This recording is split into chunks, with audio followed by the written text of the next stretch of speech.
Hi guys, welcome to my videos. So guys, today in this video I'm going to show you how you can remove Active Directory domain server role from a server, ADDS role from a server. Before I proceed further, if you have not already subscribed to my channel, please go and subscribe right now.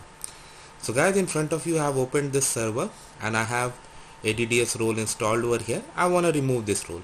This is a standalone server, so I'm just doing some cleanup. That's why I'm doing it. So I went for manage, then remove roles and feature. I come to this screen. Next to the server selection, I just have one. So I'm gonna uncheck this and I'm gonna click on remove features.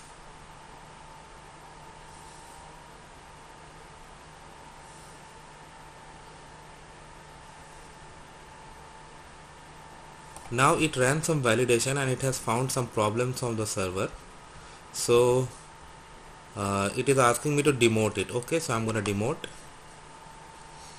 Okay, so I'm gonna force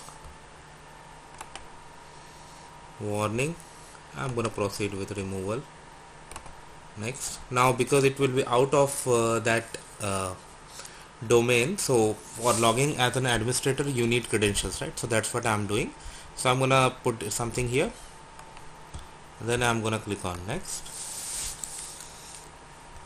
It's almost ready, so I'm gonna click on demote. It is. So guys, my system got restarted because that demotion was in progress. Now let's get back to remove roles and features and see if I can redo it. It is still selected, so I'm gonna remove it. Remove features. Let's see what validation checks do this time.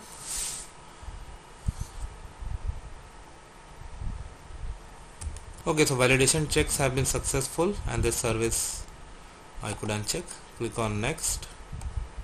Any feature that you want to uninstall. As of now I don't want. I want everything to be like this, the way it is. I don't want XPS viewer. Next. Remove. So now it is removing, so let's wait. But once it is done, it is done. It may ask you for a reboot, so I don't want to hold you for that. So thanks for watching this, guys.